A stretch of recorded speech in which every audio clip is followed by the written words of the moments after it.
I feel extremely honored and privileged here to be part of this entire family, the Nirmalite family, and to be sitting in front of you and taking this session. And thank you, Principal Lisna ma'am, and thank you, Marina sister, and thank you, Olga ma'am, for such an introduction. And it is always a pleasure to hear it from Rani Shankurigal ma'am, who was my class teacher during my 11th and 12th standard. And it's also, I feel so privileged to hear such nice words from you, ma'am. I still remember sitting in your biology classes for the entire 2 years. It's like just like yesterday, and it's such an honor once again. So, before starting the session, I would like to share some of my memories regarding Nirmalamatha Central School, which I'm cherishing. It's like the way Children's Day and Teachers' Day have been celebrated. I've never seen anywhere such a celebration going on. Teachers performing in front of students and the freedom which students have during Children's Day. And of course, the annual day celebrations, which will happen once in 2 years. It's such a fabulous event. And also the importance which the school gives to prayer and other extracurricular activities. So without any further delay, I would like to go through a session, and I would like to share my screen. I have a presentation before you.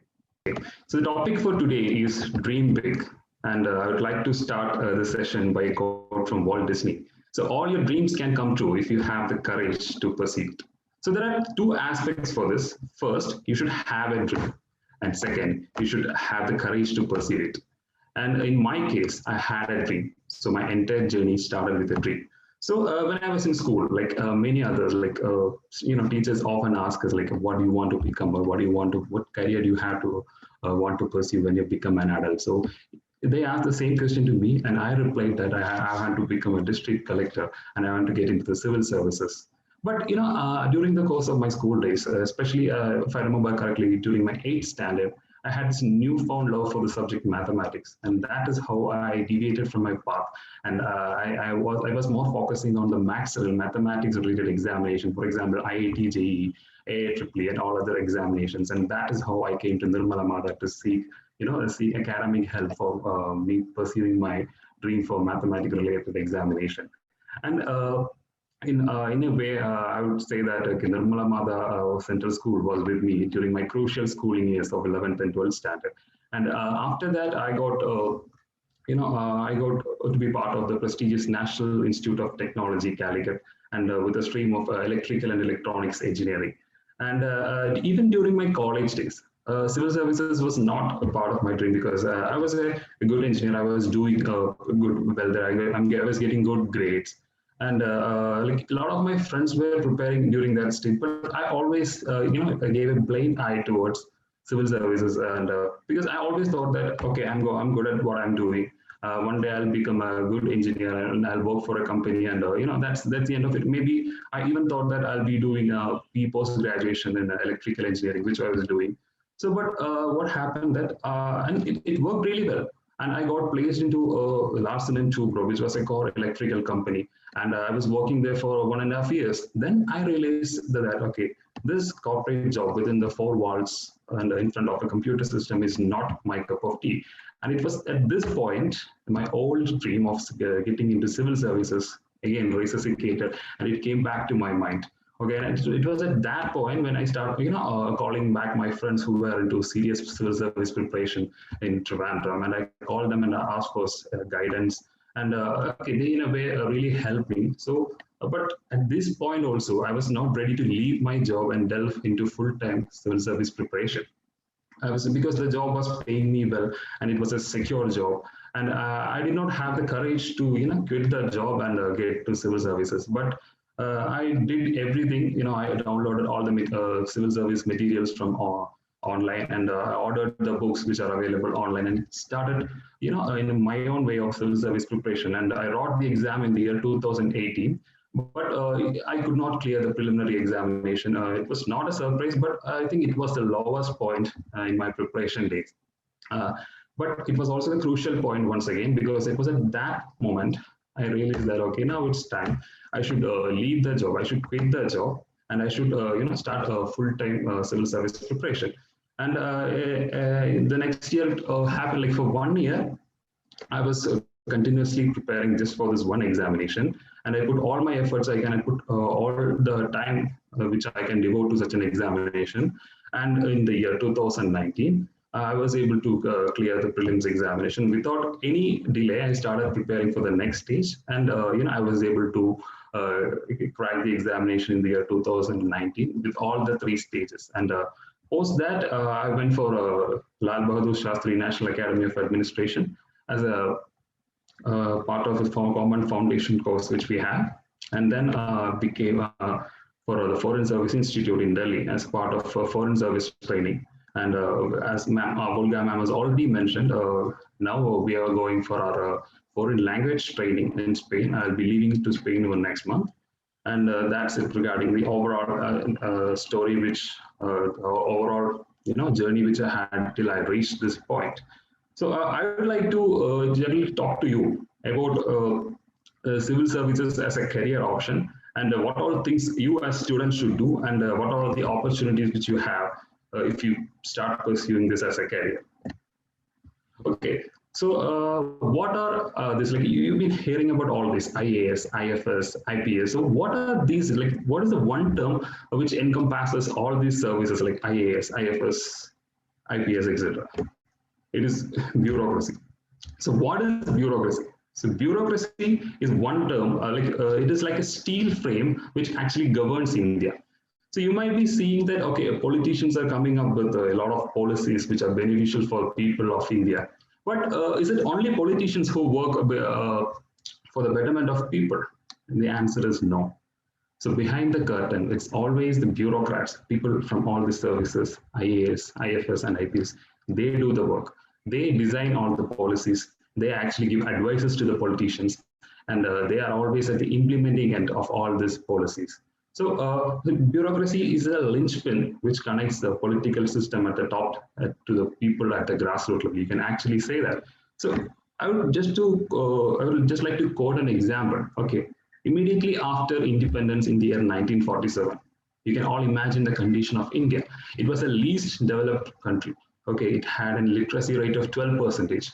It had a GDP of just like per capita GDP of just rupees 250. And from there, in the year 2021, India is currently one of the countries in the race towards the developed country status. Even Western world is looking for India and China as our countries which are emerging to compete with them. How did this happen? Is it just because of political system? No, it is because it had a very strong bureaucratic system, which we are all proud of, which we should be proud of. Next, I'd like to talk about Indian Administrative Service.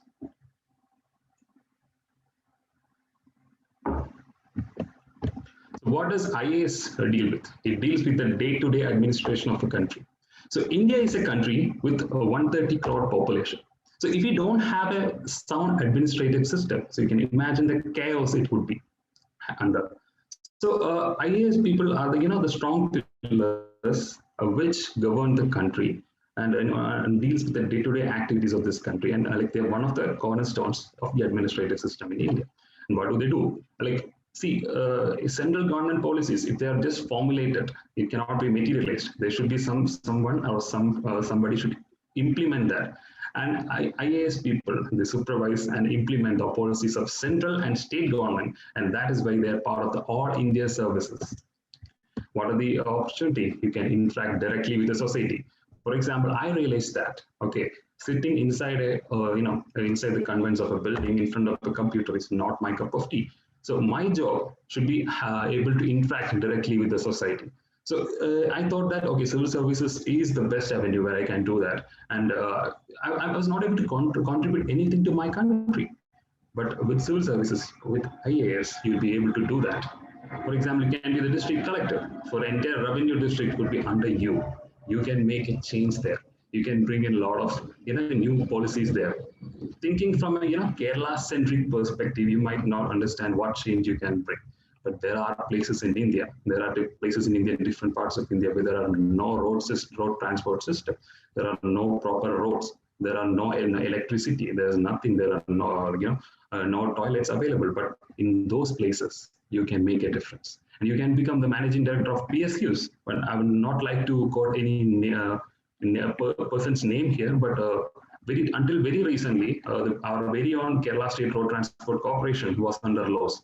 But then there was this one person who was appointed as the MD, and he was from the IPS, Indian Police Service. But this one person alone could bring in new policies within the KSRTC and generate revenue for that. So even one person could make a difference in services. And you can become the head of the government department, looking into all the activities which the government department is doing. And the most important thing to remember is, even if you have the power to take decisions, it always comes with a responsibility. It always comes with accountability. You will have to, you will be answerable to all the decisions and all the things which you can do under the label of IAS. Next is like IFS, Indian Foreign Service, which I am part of, and I'm very happy to talk about IFS for you. And what does IFS deal with? So it deals with the diplomatic relation between nations. And in doing dealing with negotiation under IFS, you can act as the ambassador of India and the High Commissioner of India, the Consular General of India. So and also, like, while we are dealing with countries, we'll be diplomats. But while we are in the headquarters, while we are in Delhi, we'll be dealing with foreign policy planning. So every country has to do its foreign policy planning. No country can live in isolation. So we'll have to deal in an environment with other countries. So we have to design a trajectory for at least a perceivable future, so that we would get a sense of how our country would be dealing with a lot of other players in the region as well as the world. So it is all up to the people in the foreign service who does the planning, and the politicians would, they'll be at the center stage implementing it. So what are the opportunities to make a change? Even in the foreign service, people can make a change. So let me give a simple example. So in the year 2010, we made an agreement with the Southeast Asian countries, or the ASEAN countries. So just by signing one agreement, our vehicle manufacturers were able to export our vehicles. Like, for example, Maruti has become a brand in Singapore and Malaysia. So it is like just by one agreement, our entire motor vehicle sector is getting a boost. And you might have also noticed that Kerala was a rubber exporting state. And with just one agreement with ASEAN, farmers in Kerala lost their edge towards the superior quality of rubber which is being exported from Malaysia. So this is what happens. A simple agreement at the topmost level is capable of making a change at the grassroots level. So it is an opportunity. It can go either way. It can become an adversary. It can become adversity, or it can be beneficial. But a change can be, a change can be made. And we can represent our country abroad in multilateral organizations like the United Nations, International Labour Organizations, everything, anything from anything. There are a lot of multilateral organizations, but it always gives us a high, sitting behind a nameplate which states India. So it is just one person representing the entire country. So that is always a proud moment for anyone. And while doing all this, we'll be taking part in negotiations between countries as an individual representing one country. Again, this comes with a lot of responsibility. So while we are outside India, people perceive India with our own behavior and our own personality. So we'll have to make sure that the name of India always stands tall. So that is a huge responsibility on our shoulders. Again, coming to Indian Police Service, there's no need to explain about that. It deals with law and order of the country. It deals with preventing crime and investigation in case a crime has occurred, and it helps in collecting intelligence and helps in tackle terrorism. But how? What are the opportunities for doing so? Okay. So Indian Police Service personnel are always at the top of the police department in state and central government. And they are also present in the topmost intelligence wing of India, research and analysis wing, and also the Intelligence Bureau, which deals with internal intelligence matters of India, and also our central government's very own investigative mechanism, CBI, and also the National Disaster Response Force and Special Police Group. So these are all the opportunity, and without any doubt, like the IAS, IFS, IPS is also very much integral part of India, which deals with the day-to-day maintenance of law and order of the country, without which our country can become in chaos. So like I've mentioned about the services, different kind of services, but these three are not the only services. Along with that, there are numerous other services, like for example, Indian Revenue Services for income tax and customs, Indian Audit and Account Service, Civil Account Service. There are numerous others, a countless number of services. But what is Civil Services Examination? As Volgam has already mentioned, it's an exam conducted by the UPSC, Union Public Service Commission. Again, it's for the Group A services of for central government. So Group A services, comprises of all the services which I've already mentioned, plus some other 20 plus services, which are at the top of the central government of India. It's an year-long examination, and it's a 3-stage process which span over 1 year. It has a preliminary examination, it has a mains examination, and a personality test. Now, there are a lot of myths about the civil service examination, which we all hear from different corners. So what are they? I hope that in the recent years, all these myths have been busted out, but even then, many people actually believe in all these myths. So what are these myths? It's the toughest exam. And one needs to know everything under the sun in order to crack the examination. And it's all about facts. It's nothing, it's all about facts. And only bookworms can qualify. And only for those who are academically strong. So are all these myths true? Let's do a reality check. So the reality is that it has a well-defined syllabus. This is not an examination which is the toughest of all, and which under which like anything under the sun can be asked, but it has a well-defined syllabus. If you go to the UPSC website and download the brochure for UPSC prelims, you can see that for every paper there is a well-defined syllabus where the questions can be asked. And it requires only hard work and consistency. There is no need to be extra intelligent or be a bookworm just for this. And it's not a test about your how much facts you know, but it's always about your analytical ability. It's about how you understand than what you learn, what you mug up, or it's immaterial. It's all about how much you understand and the depth of understanding with which you can learn. It's if you could instead of just knowing the facts, if you could connect the dots between two facts, then that is what UPSC values, and that is what matters for cracking the civil service examination. And all the myths which I have mentioned, which is prevailing, it is all busted out, and in reality, nothing. The exam is nothing of that sort. Coming to preliminary examination, it's an objective examination. Like it has 2 papers of 200 mark each. And the first paper is general studies, and this is the paper where all the aforementioned myths are always prevalent. This is the paper where anything under the sun can be asked. Maybe that's true to a certain extent, but if you do systematic study, for a certain period of time, then anything under the sun can be answered by you. There's nothing that you won't know once you learn how to connect between the dots. And paper 2 is the civil service aptitude test, or it is known as CSAT. It basically deals with the mathematics aptitude question, all the puzzles and all the comprehension passages. So this is a qualifying test. One just need to clear the cutoff in order to one need to get just 30%, 33% mark in order to clear the examination. But paper 1 is the one paper which ultimately determines your whether you clear preliminary exam or not. And coming to the main examination, this is the most important part of civil service examination. This is a subjective examination where you have to write 9 papers for a total of 1,800 marks. So it has an essay paper and 4 general studies paper, which once again, anything under the sun can be asked, but within the syllabus. There is a gray area between that, but if you learn the syllabus well, you will be able to answer any question which comes under the general studies paper, and you have to select an optional subject for the subject. So you can select a subject based on the subject which you have chosen for your bachelor's. But there are people like me, for example, I've taken my optional subject as sociology, even though I've done my electrical engineering. But most people, the tendency is to take the subject which they have completed their graduation in.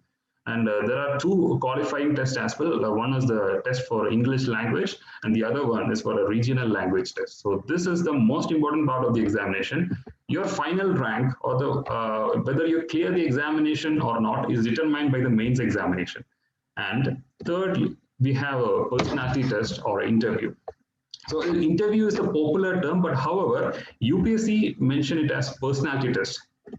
It is to test your attitude because by prelims and preliminary and mains examination, UPSC has already tested your attitude. They've tested what you know, they've tested how much and understanding you have. Now, they don't need to test your attitude once again.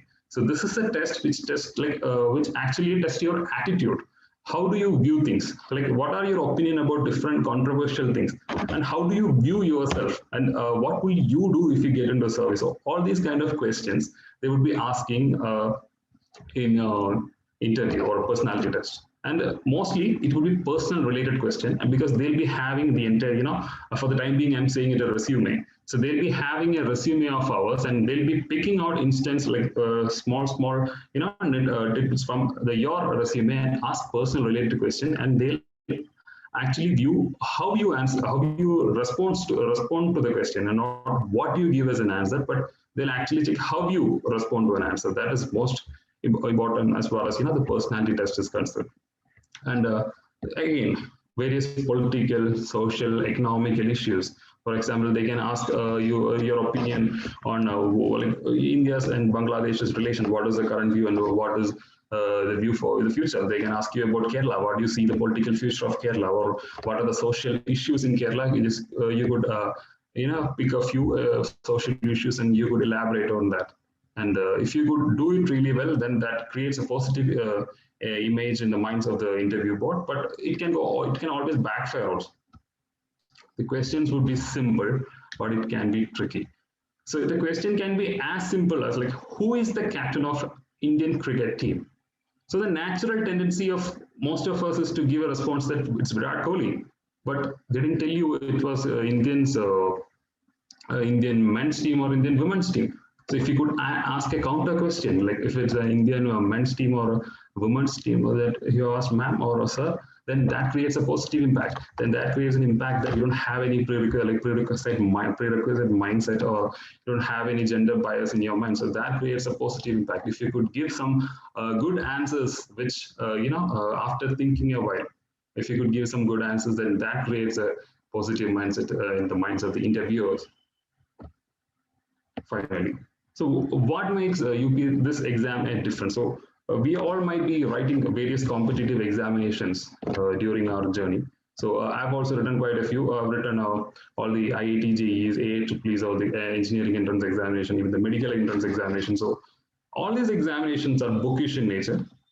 If you study some certain books, and if you write one examination really well, then that's the end. Then it's all up to whether you're getting selected in the examination or not. But this examination is a 1 year long process. So you basically have to live through it, because it's not like you write the examination, if you crack it or not, it doesn't work that way. You'll have to live through this three process. If you get through prelims, then you have to prepare for mains. If you get through mains, again, you'll have to prepare for interview. So simultaneously, if one could crack all the 3 stages, then only he'll be able to crack the examination. So if anyone falters in between, then the only chance is to wait till the next year, and so that he could write it once again. And as I've already mentioned, it's not a bookish examination. Why am I saying this? This is an examination which is basically based on issues around us, issues in our country, issues in the in a particular region or a particular state. It is based on day-to-day activities, like day-to-day happenings around us.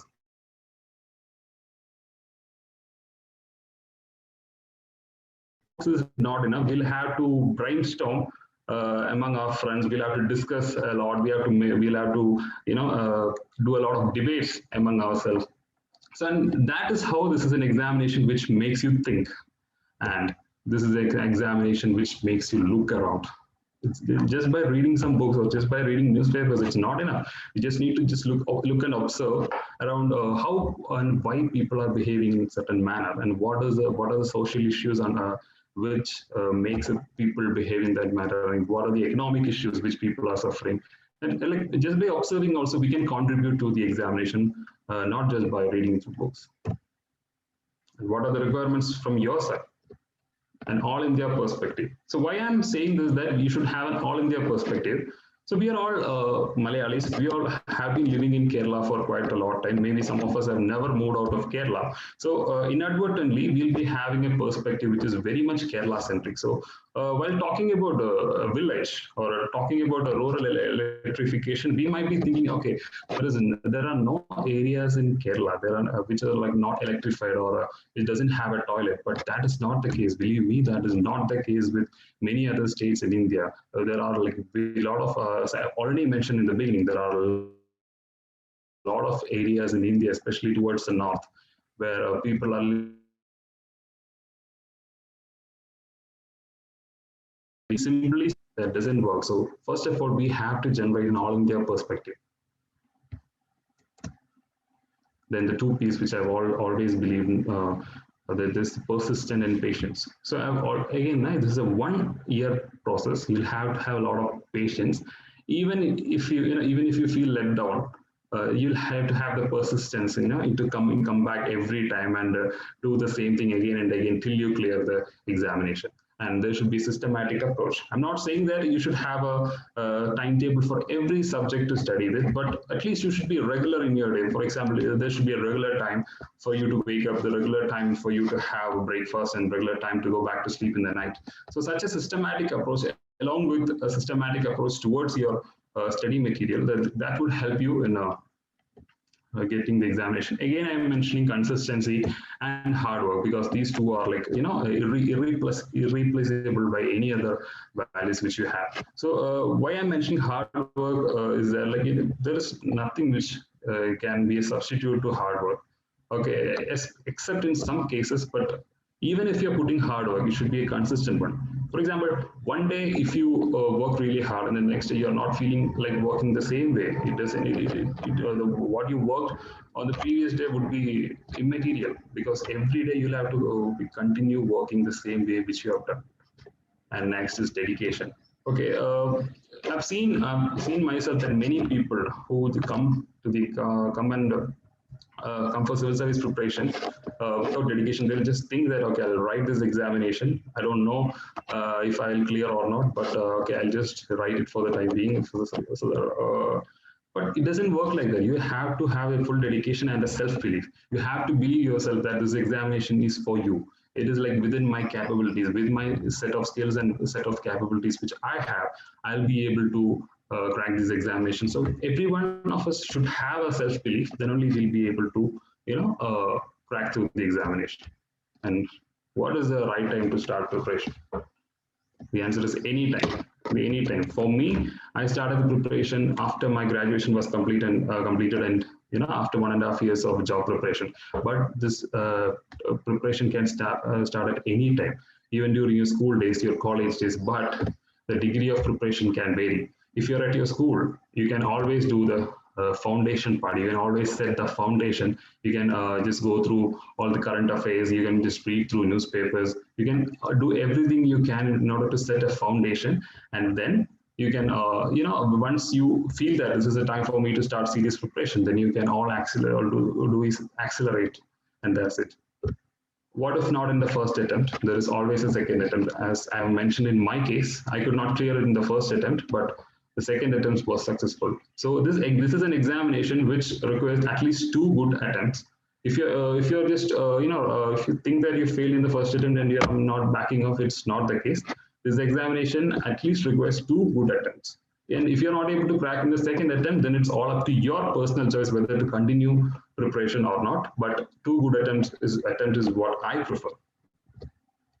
So as school students, what should you do now?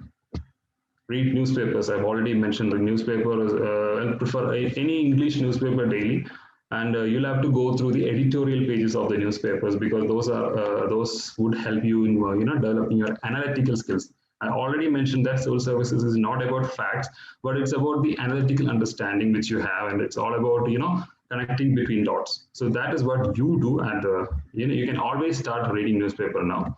And watch television discussions, but not on the topics of like unwanted political controversies or anything like that, but on the relevant issues, relevant social issues, economic issues, even some relevant constitutional issues. For example, if Supreme Court comes up with a new judgment or a parliament passes a new law, there will be multiple discussion on that. Right? But remove the political part and go through the substantial elements of everything and just do a mental map of mental analysis in your own mind. That would help. This is the most important part. Ask questions.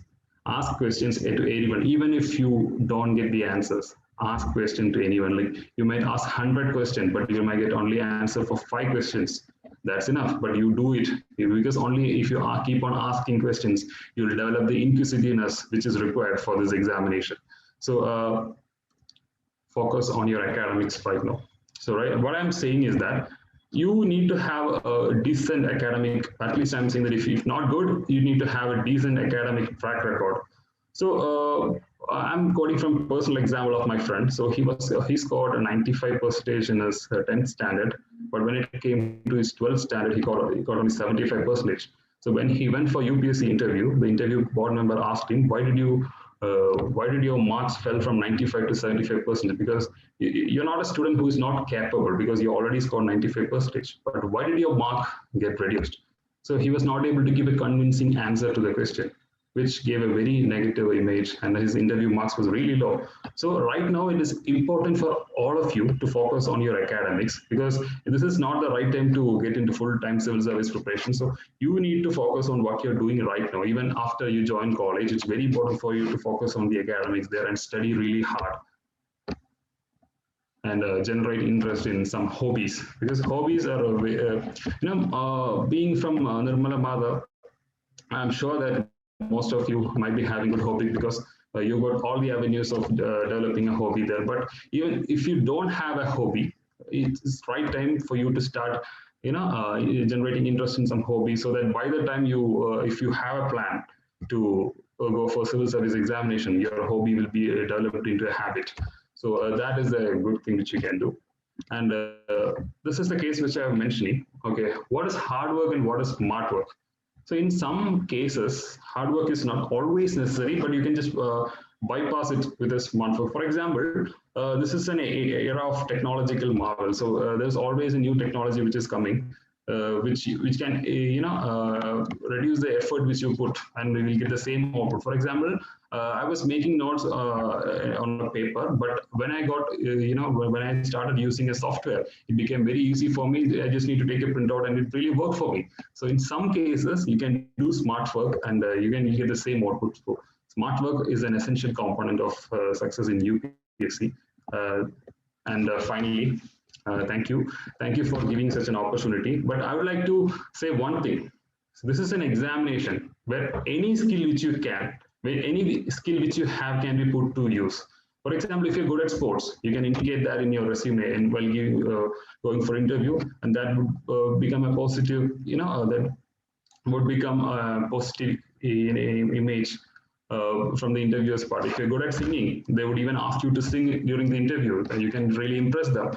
And that in that way, any skill which you can be put to good use for this examination. And once again, thank you everyone. And thank you for giving an opportunity for me to take this session on you. And I'd be more than happy to answer any queries or any questions which you have, if you could ask me. Thank you. Thank you, Sharath. Okay. That was very enlightening. A lot of things, personally for me, I felt that I could understand through whatever that you've conveyed. First of all, the fact that anyone can achieve an IAS or an IFS or an IPS. Because usually what happens when we ask students, what do you want to be? Or what is your ambition?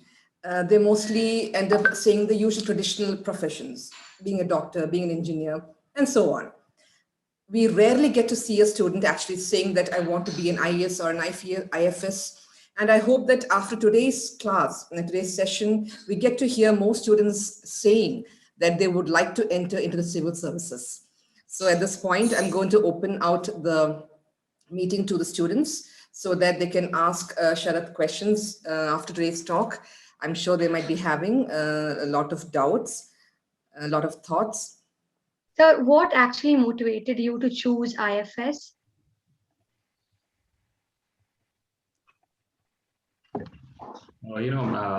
Yeah, in fact, IFS was my second option after IAS, but now given a chance, I would never go back to IAS. And what motivated me to give IFS as my second option is that the district where I'm coming from is Palakkad. It's known for its diplomats. There are a lot of diplomats. In fact, a family of diplomats of three generations is there in Palakkad, with the last one being Shiva Shankar Menon, the last the previous national security advisors for Prime Minister Manmohan Singh, and also the current External Affairs Minister, S. Jayashankar. His track record of going around the globe in New York, Beijing, Tokyo, and even Moscow, and is such a fantastic diplomatic career, which culminated as the External Affairs Minister of India. So that is what motivated me to give IFS as second option. Okay, sir. Thank you. Sir, you already said that you had a career, you excelled in your career in engineering. Then what motivated you suddenly to go back to your dream of being a civil servant? Yeah, I understood that. So I'd like to answer that question based on the economic situation of India. So I didn't know that Indian economic situation was suitable for engineers. So even an engineer has to work in a corporate environment with the current circumstances in India. I did not know that when I chose engineering.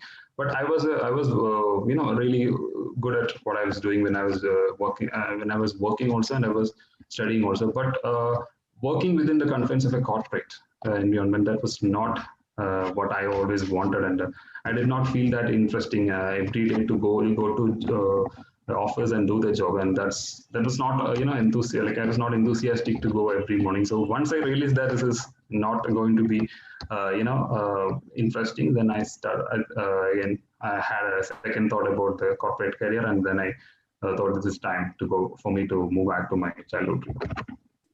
Good evening, sir, and congratulations for your achievement. So my question is, did you have any obstacles during your journey, and what were they?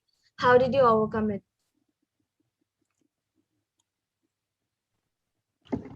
Obstacles in the sense like I had this obstacle that I had a job with me and I had to do with the job, and that was an obstacle. But once I delved deeper into the preparation, I didn't feel any large obstacle which was there in the path, but I could feel that at certain areas I was not really strong. For example, I was not really strong at the essay paper, but I want to, everyone needs to get good marks in essay as well. But since that was not my strong area, I thought that I need to put more effort in that sector. And only academic obstacles I had. I didn't have any other obstacles. My path was more or less clean. So, yes. So my question is that if you hadn't cleared your second attempt also, what would be your next plan? That's a good question actually.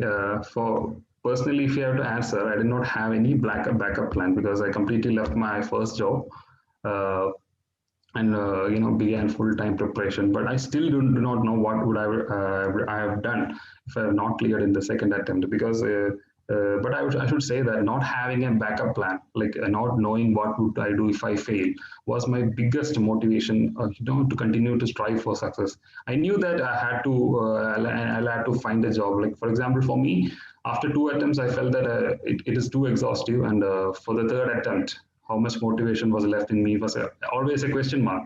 So again, but that was a motivation factor for me as well. I thought that, okay, this is the attempt, this is the shot which you have to put in everything which you have into this. I need to put all the effort I can now. It's like a now or never kind of situation. So it was, in a way, it helped me, but I still do not know what would I have done if I was not clear in the second attempt. But it's always good to have a backup plan. That's what I say. For example, there are many people who would take an extended leave from their corporate job and go for preparation. But how much efficient that would be is still a matter of concern. But it's always good to have a backup plan. Many of the aspirants, they'll have a backup plan in the sense like they'll be writing some other government examination. They'll be also applying for some other corporate job or any kind of thing. But you have to make sure that having a backup plan should not be a distraction. It should not be a thing which actually gives you a lethargic attitude, but you should make that a motivation factor for your preparation. If that is the case, if you have a backup plan or if you don't have a backup plan, it doesn't matter. Okay, but it matters is that how you view the backup plan. I did not have any backup plan. To be very frank, I don't know what I would have done if I did not clear. Okay, students. So I think we can wrap up the session, and it was really very enlightening, Sharath, to have you here with us, and a very proud moment for all of us. Sister, anything that you want to add? And all the best, Sarath. Thank you for your then valuable time for with us, and God bless you for in your future life. Okay, thank you. Then we are given to us the motivation for our children. So thank you. God bless you.